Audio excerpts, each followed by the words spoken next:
Welcome to the Goddesses of Social Work podcast, hosted by Renita Ray Davis, licensed clinical social worker, board-approved social work clinical supervisor, and facilitator of the Goddesses of Social Work supervision community.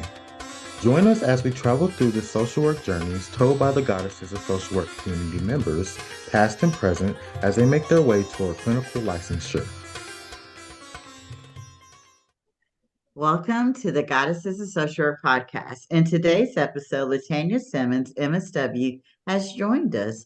Latanya Simmons, MSW, is a native of Greenville, Alabama. Latanya has her bachelor's and master's degree in social work, both from Troy University. She has worked for the Department of Human Resources in Alabama. She also was employed with a Child Advocacy Center in Alabama, where she coordinated a prevention program.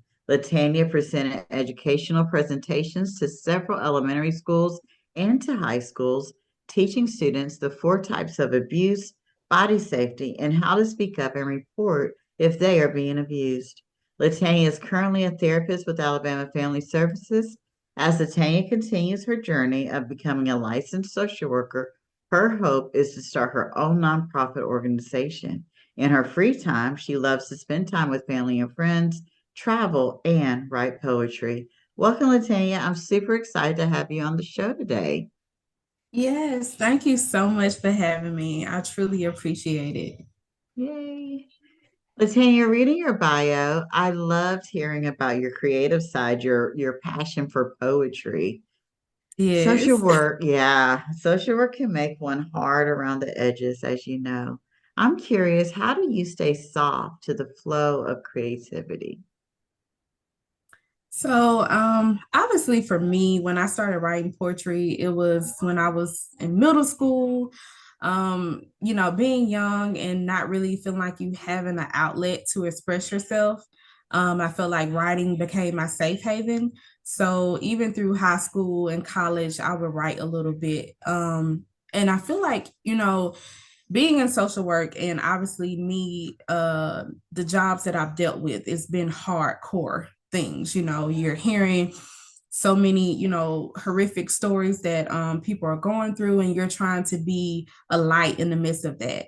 So for me, writing poetry is allowing me to express myself. And if I'm going to be anything, I want to be a social worker that's being a first partaker of the thing that I'm teaching these families, teaching, these kids. So a lot of times for me, on my job, especially at the Child Advocacy Center, I would even color. I would basically find that moment of just allowing my inner child to still come through, because I didn't want all the stories and everything that I experienced to cause me to just be so hardcore that I still couldn't be true to myself.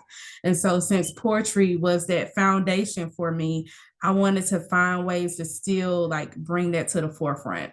So coloring, whatever it was, if it's going somewhere with my nephew, like I said, in my spare time, and just staying true to my inner child, that helps me to still stay soft, even with dealing with the hard stuff. Oh, I love it. I love that. Yes. How did you get introduced to poetry? I'm wondering. That's a good question.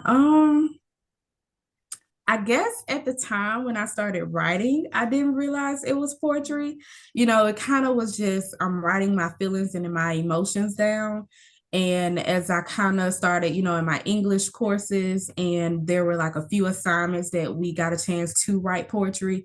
And so you kind of learns about the stanzas and different things like that. So it kind of developed over time, but really it was just me expressing myself, writing down those feelings that maybe I was fearful to share with people out loud. So writing became my safe haven. I love that. I love that. And when you were saying writing, we often talk a lot about social work being a lot of writing, right? That we do a lot of, Yes. I know, I think that's the most dreaded part of social work. I'm wondering, like, are you able to use your creative side in your documentation?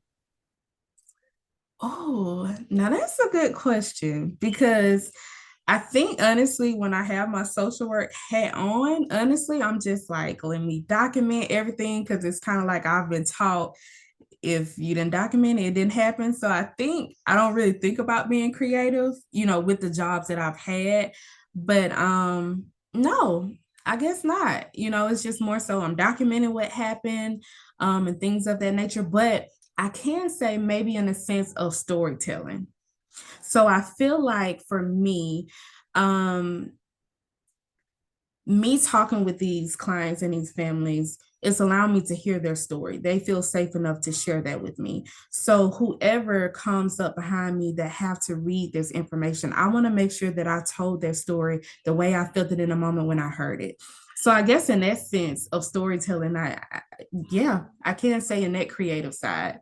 I guess I was looking at the beautiful side of writing poetry, but yeah, storytelling, absolutely. That's absolutely it. I'm so glad to hear that. I'm glad that it came to you. And then Yes. now, what I see you doing is being able to even to kind of keep social work fresh and fun and being like, Yes. you know what, my day-to-day mundane things like the documentation, how can I Mm-hmm. use my creative side to still get the facts across about the client, but then to really let the next person coming behind me get a feel of what the story is. One, you're glad that the person got to read your writing, right? Because then Yes. as a writer, you can get used to people, reading your writing. But then two, you really were able to tap into that creative side and convey this story for the client. Yes, absolutely. So I needed that epiphany just then. I I never love really that thought you about it got like it. that. Yes, yes. And you know what I loved? I love that you said because I think we just need to be reminded whether you do it in a creative way or whether you're just like, stick to the facts, just the facts, right?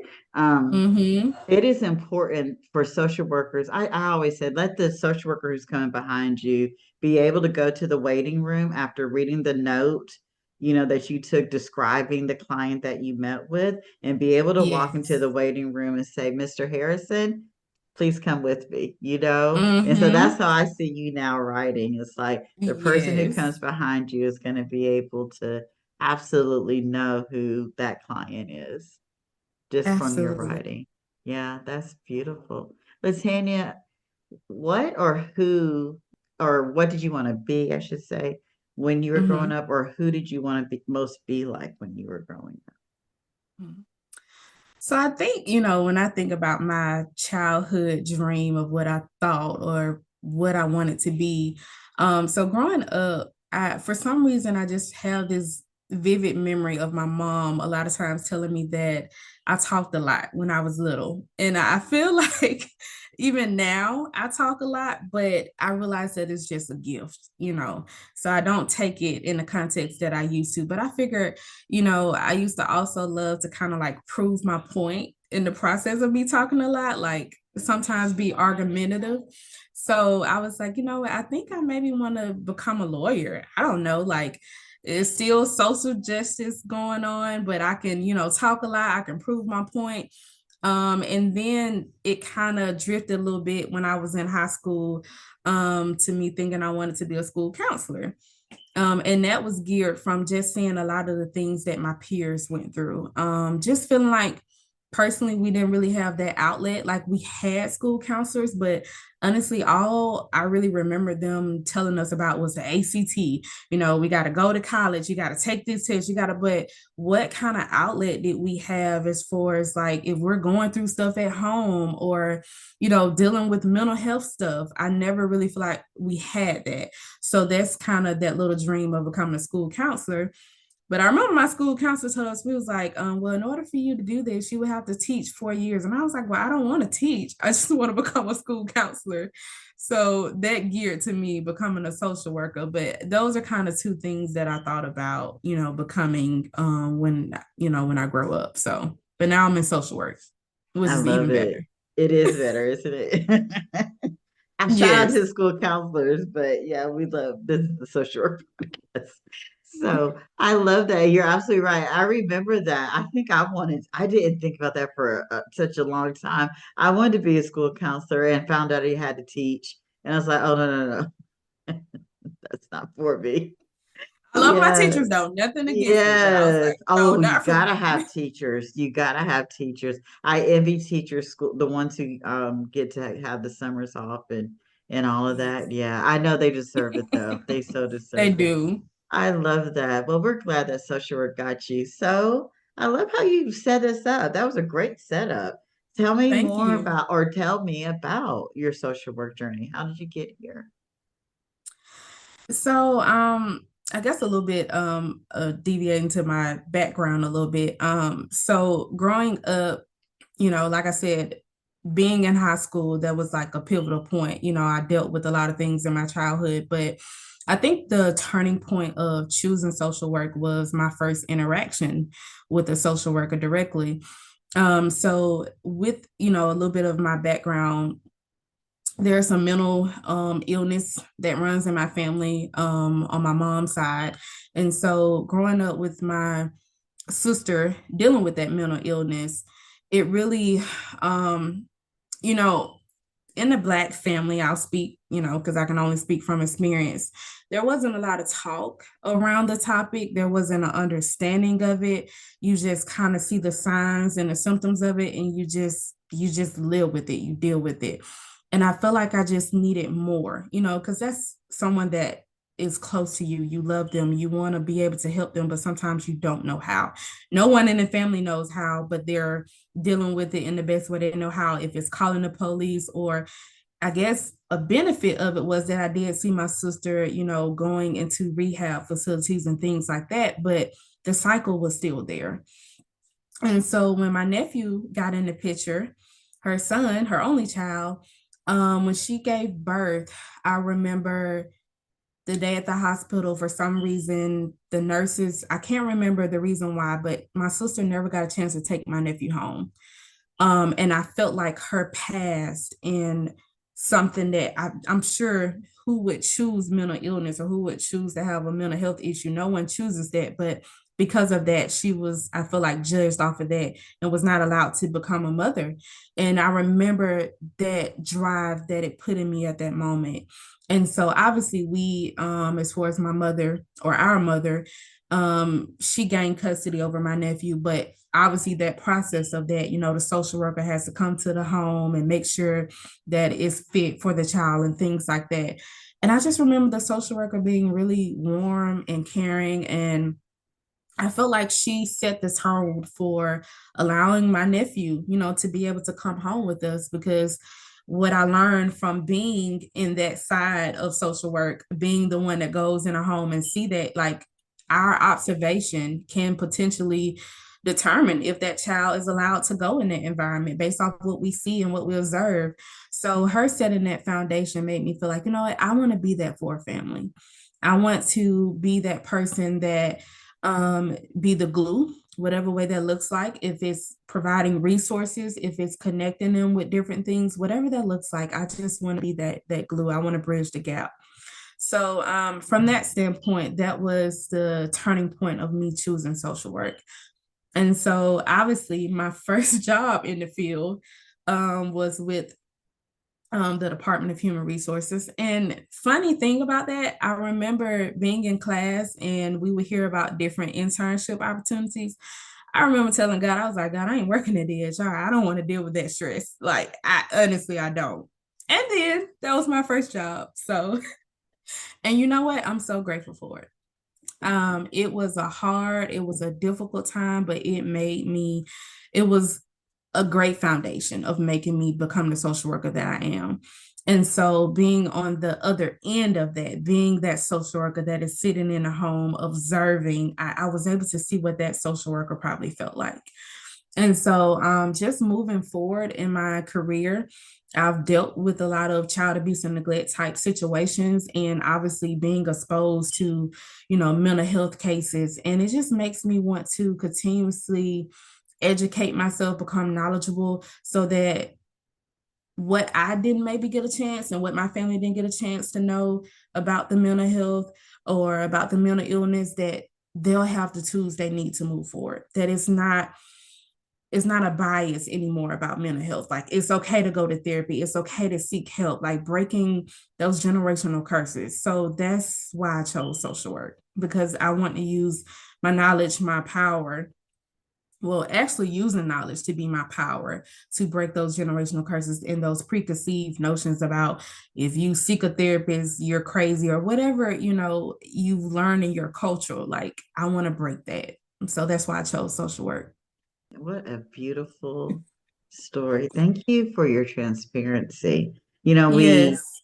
as we talk a lot about mental health not being a stigma, but then we have an Mm-hmm. opportunity to talk about it like real life story. This happened to me and this happened to my family. And we shy Yeah. away from those opportunities. And for you to walk face forward, back Mm-hmm. straight, tall, and walk into the opportunity to really destigmatize mental health and mental health wellness. Mm-hmm. That was so beautiful. Thank you. Thank You're you for doing welcome. that. Yeah.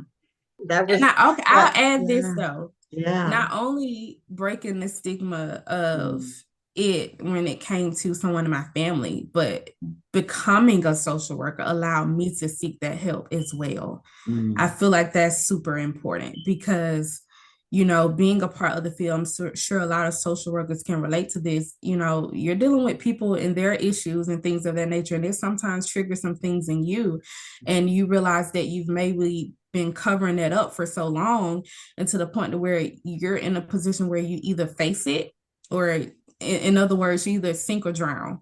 Or sink or swim, should I say. And so for me, choosing social work was also saying that I'm going to swim. So if that means I have to also seek therapy to be able to help someone else, that's okay. To be able to deal with my stuff first, that's okay. And so I love that it opened the gate for me to really receive true healing for myself.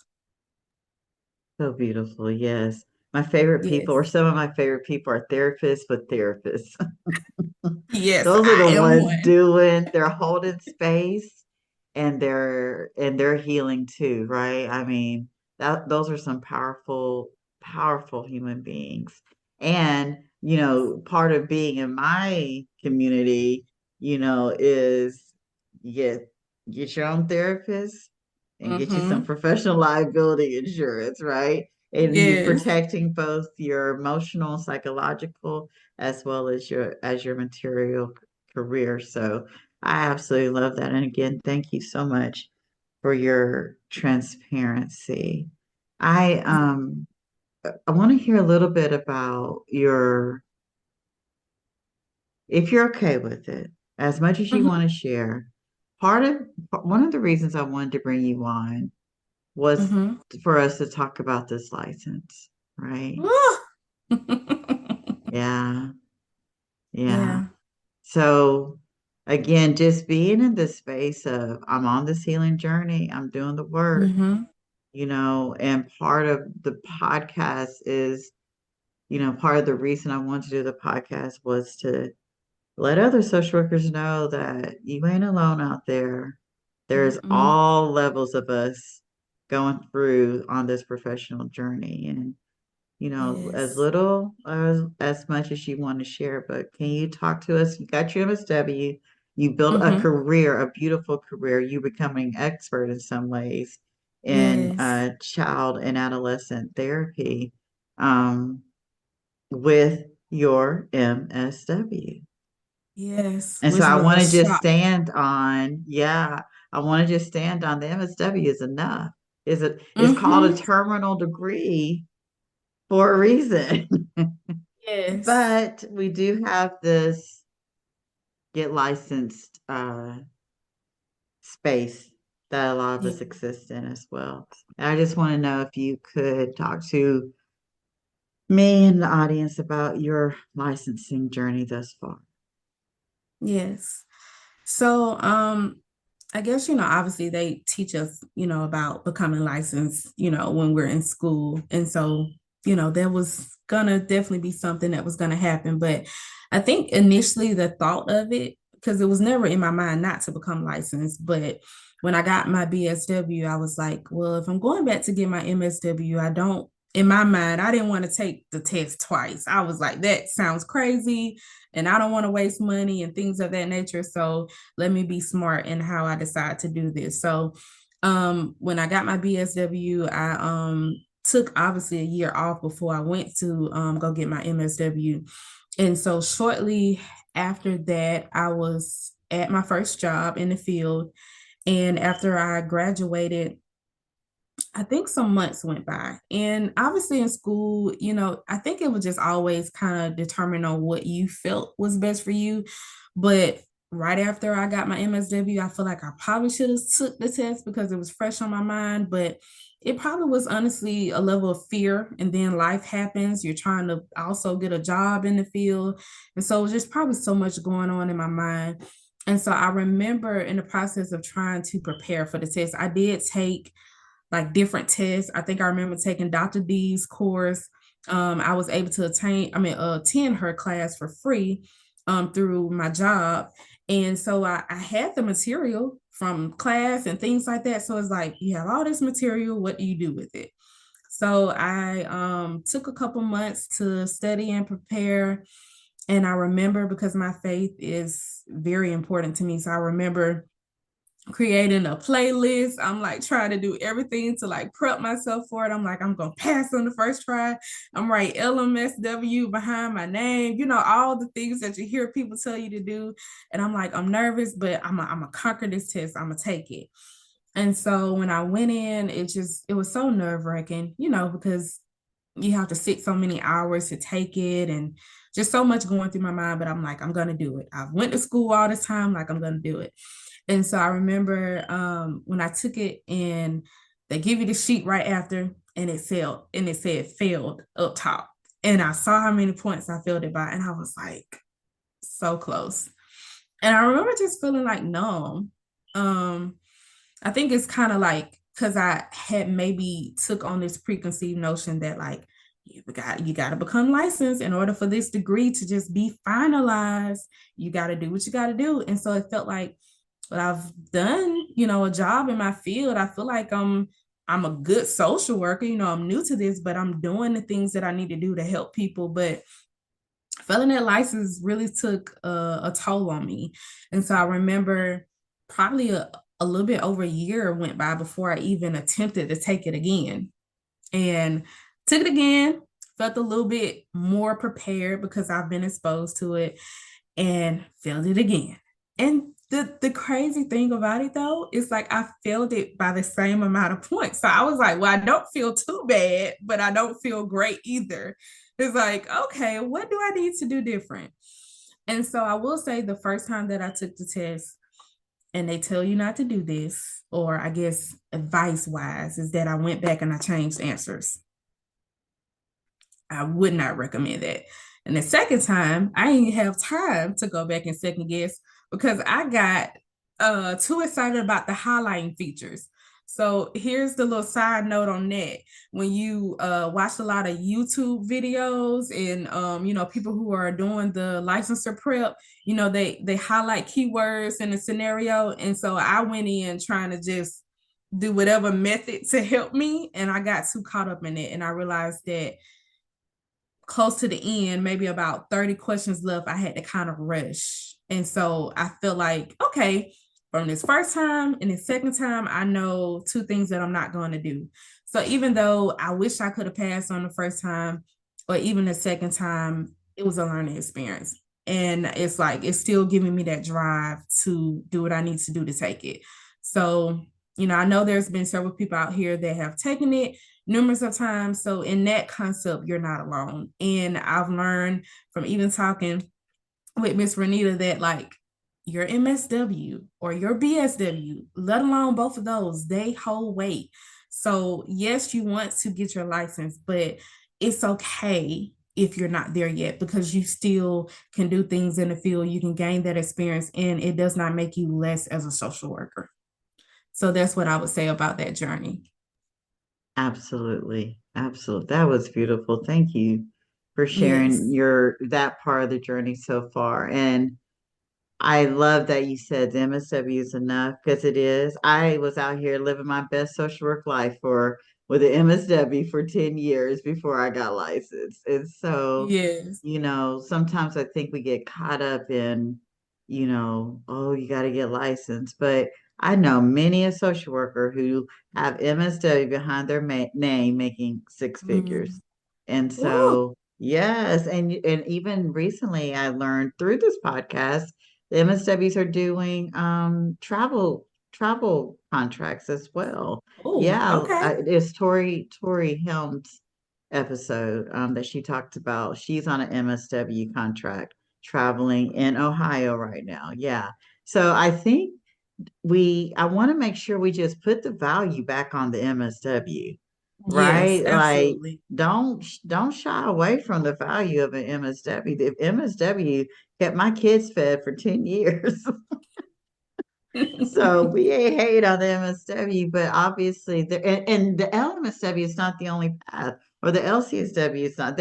Social work is such a broad profession. Those who Yes. are in macro social work don't even think about the clinical. Those in academics don't even think about the clinical license. And so, Mhm. find what path works for you. We talked about you being a public speaker. Ain't nothing about Yes. being a public speaker say you got to have that LMSW, right? Yeah. So take your power back from that Yes. test and remember the value of what you've already accomplished. And you've already accomplished such great things. And so Yes. I'm glad that you shared that part of the journey with us.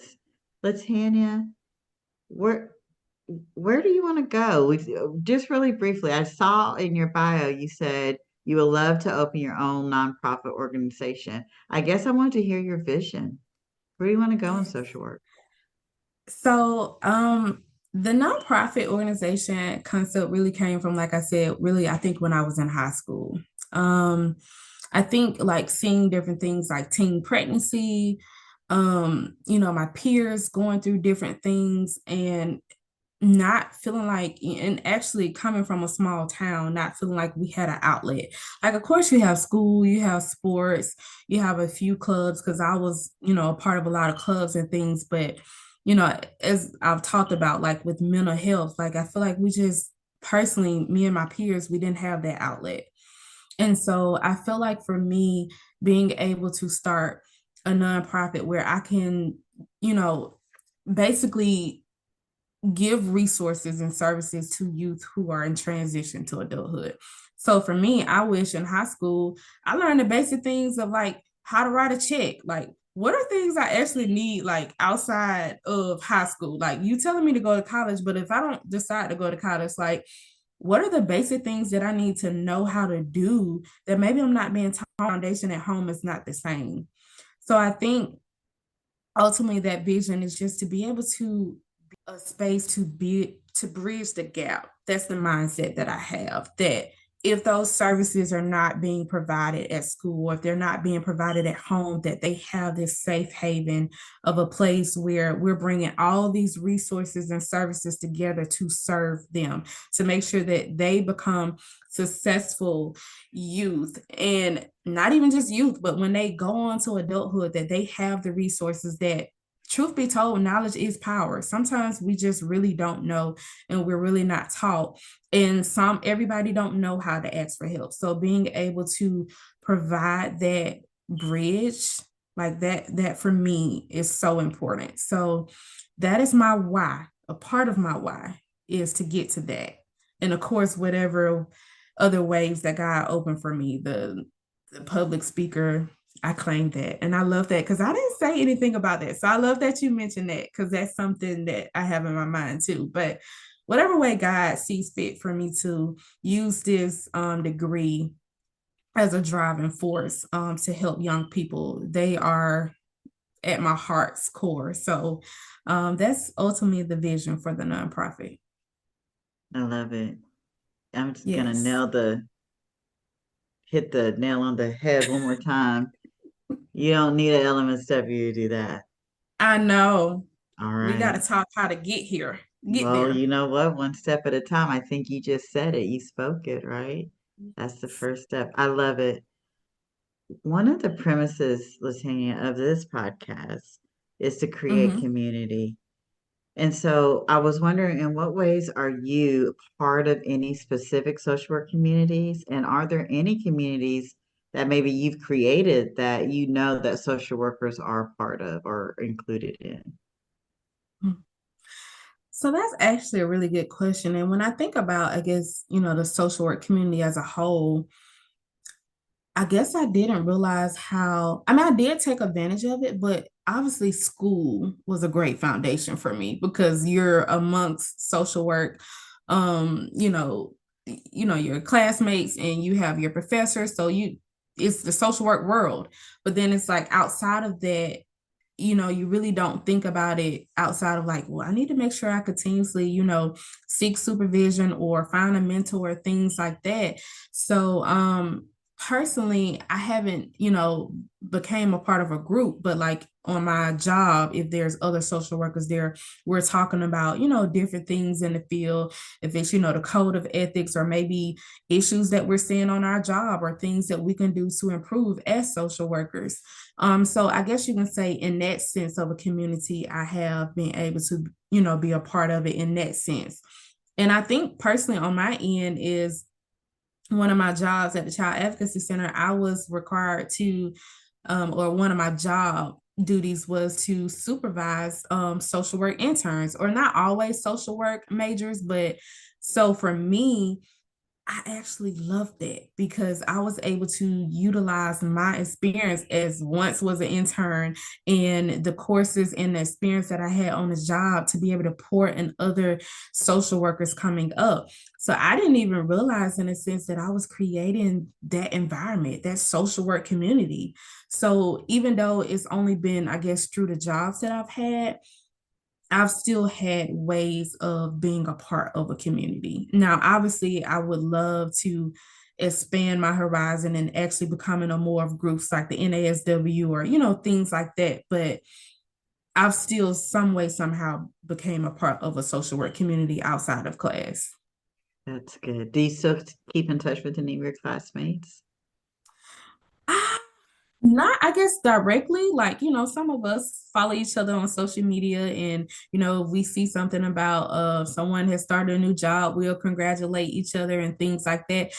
I take that back. Actually, I kind of have some that are actually not really social workers because it's some people that I know from my hometown that I've reached out to and from past jobs of like advice about the licensure exam. So I've had actually a lot of support in that manner of like us as social workers, we really stick together. Like I'm just speaking for our career. Like we or our profession, we really stick together. Like, you can do this, these are some things that I did, giving that advice and encouragement. So that was a good question because I really didn't actually just sat down and realize that I had been a part of a community so long, throughout my journey. So it's very important to have that support. Absolutely. I think sometimes we feel so isolated that we have Yes. to be reminded that, oh, yes, I do have a social work community. So I'm so glad that you remembered that you do. So Yes. that's really good. Latanya, I'm wondering, what is one belief about social work when you started this social work journey that you feel has changed the most since you started off? L on the head is this license exam. Because I think I had took on the notation of, because we talked about this earlier, you know, what we were taught in class by our professors and things like that about the importance of the license exam. That's super important, in our social work journey. But I feel like it's not the all be all. Like if you don't attain a license, it does not take away the work that you've done. And it does not negate your worth. You know what I'm saying? It does not define you and who you are.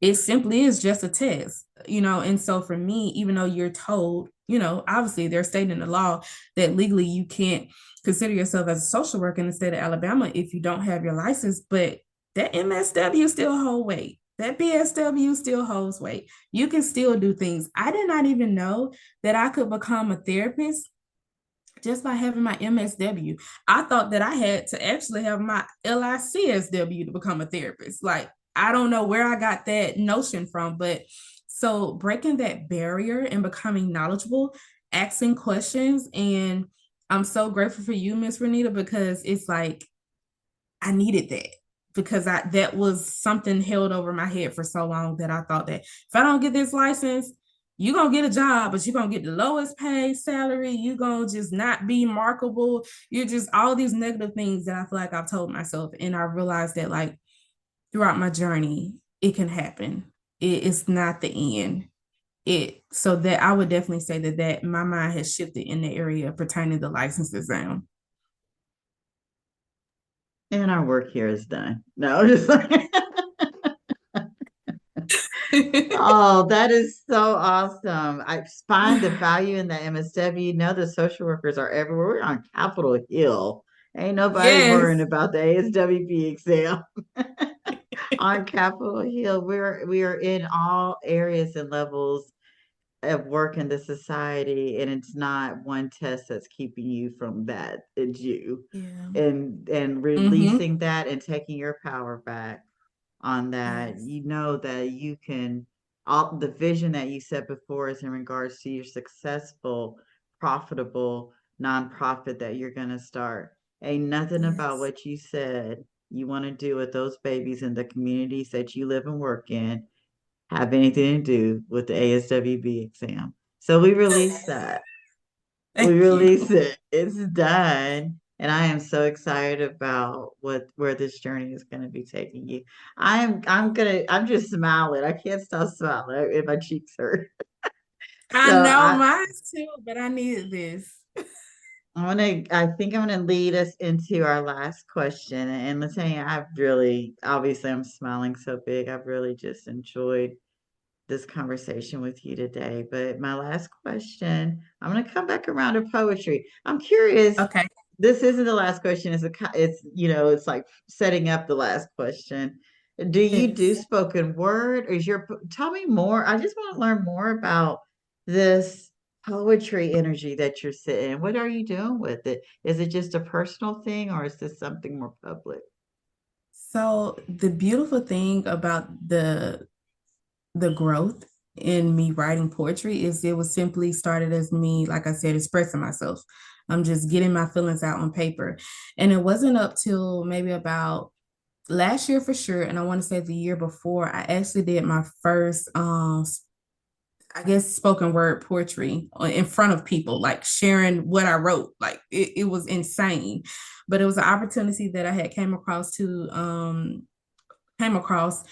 Montgomery, and I was super nervous, but yeah, it was an open mic night. That's what it was. And I remember also last year, I had the opportunity to read one of my poems at a banquet. Mm. So it I knew eventually I wanted to share it with other people, and I still have in mind to release a poetry book that is still in the works.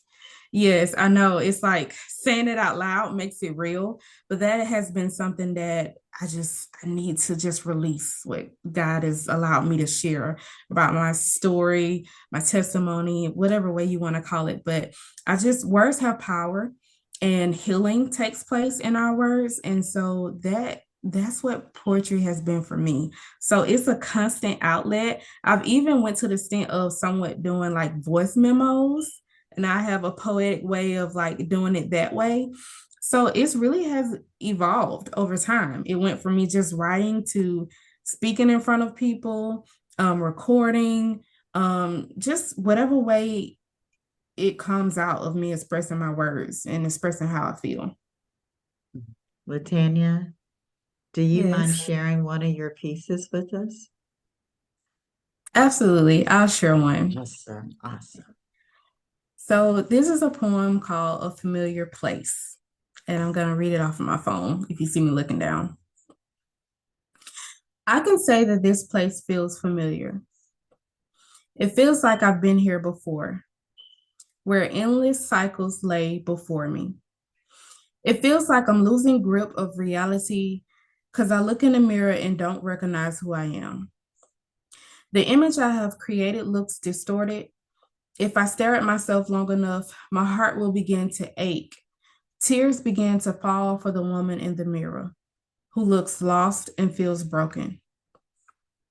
I immediately turn the lights off because darkness feels sacred in the moment. I can cry in silence without having to see the pain in my dreadful eyes.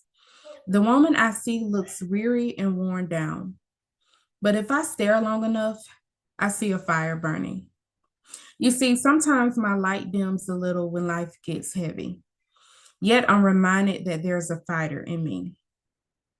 This season that I'm in feels uncomfortable, but there's healing and growth happening at this very hour. To be reminded of my strength amidst weakness, to be reminded of the lessons that my pain have created, to be reminded of the power that have been given to me from past generations, to be reminded that I'm still being birthed and my identity is still being shaped in the eyes of my God, who created me far beyond who my flesh can see. Thank you. How beautiful, darling. How Yes. beautiful. Thank you so much for sharing. And how appropriate for the conversation that we had today. It was Yes. absolutely beautiful piece tonight. It was absolutely beautiful. You're so welcome. You just filled my cup, and I was thinking about how, your writing fills your cup, and wondering, like, how do you feel being creative can fill not only your cup, but the cups of those around you, like you did for me tonight? I think when you think about or talk about the concept of being creative, it's something that is true to who you are at the core. So for me, writing and speaking and poetry and all of that is just who I am at the core. And so even when I'm dealing with clients or families or whoever it is in the field of social work or whatever career you're in, and we're looking for ways to inspire and encourage them, I'm always looking at things that maybe they can't see for whatever reason. It probably has become lost or they've got caught up in the winds of life. And it's like, I don't know who I am at the core. I don't know what I like to do. I don't know what, excites me or what makes me feel at peace.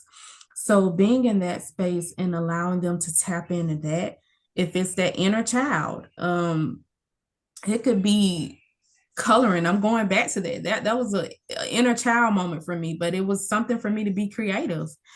So when you go back to the core of who you are and what gives you peace, what gives you what you need to move forward, then that is what allows you to be creative and to be true to who you are.